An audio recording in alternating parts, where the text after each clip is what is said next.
CPIM സംസ്ഥാന secretary MV. ഗോവിന്ദനെ പരോക്ഷമായി കുറ്റപ്പെടുത്തി മുൻ സംസ്ഥാന സെക്രട്ടറി കോടിയേരി ബാലകൃഷ്ണന്റെ ഭാര്യ വിനോദിനി ബാലകൃഷ്ണൻ കേരളത്തിൽ പ്രധാന സ്ഥാനം വഹിക്കുന്ന PB അംഗത്തിൽ നിന്ന് നേരിട്ടത് ക്രൂരമായ അവഗണനയെന്ന പച്ചക്കുതിര മാസികയ്ക്ക് നൽകിയ അഭിമുഖത്തിൽ വിനോദിനി പറഞ്ഞു. വിമർശനത്തോട് സിപിഐഎം നേതാക്കൾ അകലം പാലിച്ചു. പച്ചക്കുതിര എന്ന മാസികയിലെ അഭിമുഖത്തിലാണ് വിനോദിനി ബാലകൃഷ്ണന്റെ തുറന്നുപറച്ചിൽ. കോടിയേരി ബാലകൃഷ്ണന്റെ മരണശേഷം നേതൃത്വത്തിൽ നിന്നും പിന്നെയാരും ബന്ധപ്പെട്ടിട്ടില്ല. വലിയ നേതാക്കൾ സ്വന്തം പോക്കറ്റിലുള്ള ഫോണെടുത്തു പോലും സംസാരിക്കാത്ത സാഹചര്യമുണ്ടായി.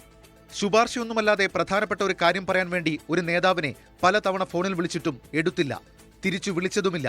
പിണറായി വിജയൻ വിളിച്ചാൽ ഫോൺ എടുക്കുകയും അപ്പോൾ പറ്റിയില്ലെങ്കിൽ തിരിച്ചു വിളിക്കുകയും ചെയ്യുന്ന ആളാണ്.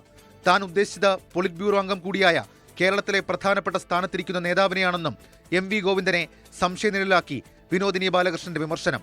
പാർട്ടിയെ പ്രതിരോധത്തിലാക്കിയുള്ള തുറന്നുപറച്ചിലിൽ നേതാക്കളുടെ പ്രതികരണം ഇങ്ങനെ: ആരാണെന്ന് അറിഞ്ഞെങ്കിലല്ലേ പാർട്ടി കേന്ദ്രത്തിൽ അത് പരിശോധിക്കാൻ കഴിയും.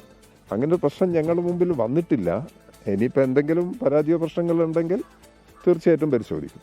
എനിക്കറിഞ്ഞൂടെ ഒന്നും ആരെയും അവഗണിക്കേണ്ട കാര്യം ഞാൻ ആരെയും അവഗണിക്കാറില്ല. അവരോട് ചോദിച്ചു നോക്ക്. പാർട്ടിക്കൊപ്പം നിൽക്കാൻ ആഗ്രഹിക്കുന്ന ആളാണ് താനെന്നും അനാവശ്യ വിധേയത്വം താൻ കാണിക്കില്ലെന്നും വിനോദിനി ബാലകൃഷ്ണൻ ലേഖനത്തിൽ പറയുന്നുണ്ട്.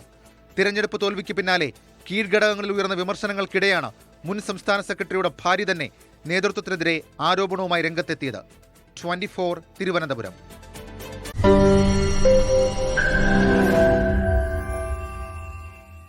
ലോകത്തെവിടെയായാലും ഏത് സമയത്തും 24 വാർത്തകളും ഓഗ്മെന്റഡ് റിയാലിറ്റി പാക്കേജുകളും എക്സ്പ്ലെയിനറുകളും വിശദമായി കാണാൻ ഞങ്ങളുടെ യൂട്യൂബ് ചാനൽ നിങ്ങൾക്ക് സബ്സ്ക്രൈബ് ചെയ്യാം.